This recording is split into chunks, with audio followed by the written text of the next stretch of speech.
bonjour à tous. Protection maximale. Vous allez voir, ça va bouger. Alors, ce que je voulais vous montrer, c'est... Vous savez que quand je mets la combi, c'est toujours la même chose. C'est qu'il y a un gros truc. Regardez ici. Alors, je ne me rappelle plus du tout du nom de l'arbuste. J'y connais en fait absolument rien. Tout ce que je sais, c'est que c'est très joli et qu'il attire énormément les insectes. Là, par exemple, on a beaucoup de frelons européens, mais on peut avoir aussi beaucoup de frelons asiatiques. Mais là, en l'occurrence, le frelon asiatique, lui, chasse toujours très loin de son nid. C'est-à-dire, c'est un peu comme le renard. Il ne va pas aller choper les poules à côté de chez lui. Enfin, sauf le mien, bien sûr, qui m'a mangé toutes les poules. Allez, je vous montre. Donc là, ils m'ont dit, c'est là-dedans. J'ai dit, ok, ça, c'est une erreur. Regardez bien. C'est là où moi, je me suis trompé. On ne voit absolument rien. Vous voyez? Mais si on regarde un peu mieux, regardez le trou qui a été fait carrément pour aller dégager ce splendide nid. Vous voyez le trou là, tout ça c'est eux qui l'ont fait. Là, tout ça là, c'est eux qui l'ont fait tout simplement pour bien dégager, pour pouvoir aller plus vite. C'est assez impressionnant. Je ne sais pas si dessous on va le voir. Je crois qu'on voit absolument rien. Bon, ça y est, moi ici, c'est parti.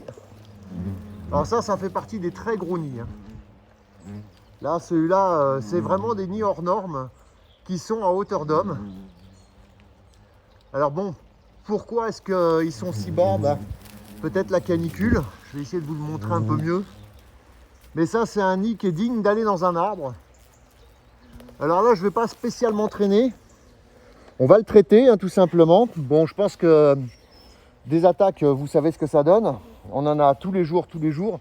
Ce qui est étonnant, c'est que là, ils ont dû tailler un peu partout. Et heureusement, ils n'ont pas taillé là. Allez, on va traiter, ça y est. J'ai été repéré de toute façon. C'est un peu logique.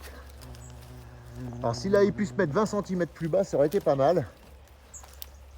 Alors là, j'inclus la canule dans le nid. J'essaye. Voilà. Dessus. Les Alphonses qui viennent vous dire bonjour. Là, j'en ai mis 3 fois parce que je ne vois absolument rien. Ah, ça y est. Allez, je vais même en remettre une 4e. On va aller voir l'état de la pompe. Enfin, si je peux, bien sûr. Et ici, moi, du coup, c'est très calme, en fait. J'en ai... Ah si, j'ai un ami, là. J'ai un ami, bon, toujours la même. Là, je leur ai pas vraiment dit que j'étais là. Donc, bon, j'en ai pas beaucoup. Mais voyez quand même comment ils arrivent à s'accrocher. Les petits coquinos, c'est toujours assez sympa. Donc là, en fait, bon, frelon asiatique, espèce nuisible et invasive. Ça, vous le savez. Alors ça, c'est tous les frelons qui arrivent de l'extérieur, qui commencent déjà à m'attaquer. Ceux qui sont à l'intérieur ne m'ont pas spécialement attaqué. Alors c'est toujours très impressionnant. Même avec des bonnes combinaisons, on est toujours... Puis là, on a des gros pourcentages avec des reines. On est en pleine période de reproduction. Là, on en a une très belle en bas. Là. Regardez-moi l'ange. Alors, on les reconnaît avec l'habitude. Elles sont beaucoup plus grosses. Ici, c'est la guerre. Alors l'arbre n'est pas super photogénique. Ah ouais, il est encore plus gros que ce que je pensais. C'est vraiment très étrange d'avoir des nids comme ça. Je ne sais pas si vous voyez vraiment bien, mais c'est un très gros ballon de baudruche. Alors c'est marrant parce que ça, c'est un client que j'ai fait il y a quelques mois sur un nid de frelon dans le talus. Et il m'a dit, j'espère que ce sera le seul pour la saison. C'est-à-dire que les gens sont un peu blasés quand même. Je peux les comprendre. Et ici, nous ça va assez bien. Je vais pas aller voir un peu l'état de la ponte, si j'y arrive. C'est pas vraiment facile. Voilà, les nids de frelons asiatiques sont en pleine... J'y arrive pas trop. Voir ça. Ouais, ponte exceptionnelle. Ponte exceptionnelle. Tout va bien. tout va bien, tout va bien. Ouais, c'est pas des nids très faciles à traiter parce que le problème qu'on a, c'est qu'il y a des branches partout. Et donc il faut quand même aller bien au fond. Donc je vais en remettre une petite dose. Mais bon, vous voyez, on préfère les nids très accessibles.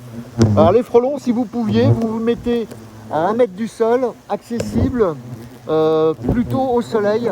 Hein, c'est plus joli. Allez, on va remettre un coup. Voilà.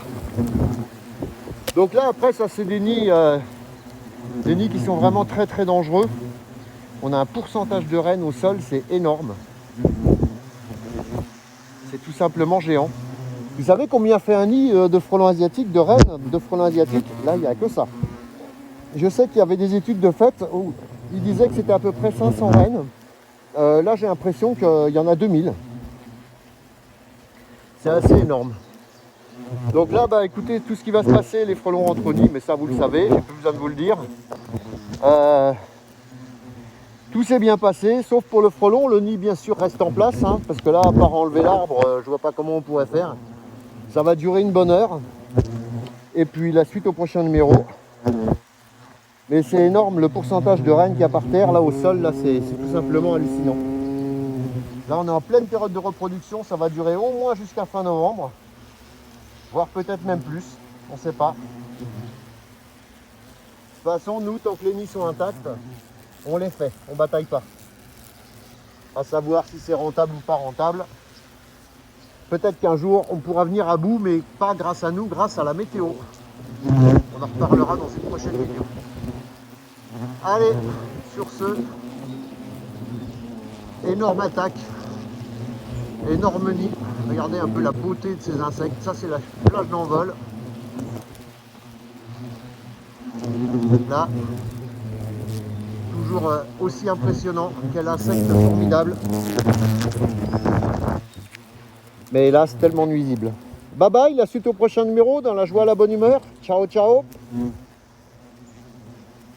On va partir sur autre chose maintenant. On va partir sur de la guêpe. Good job!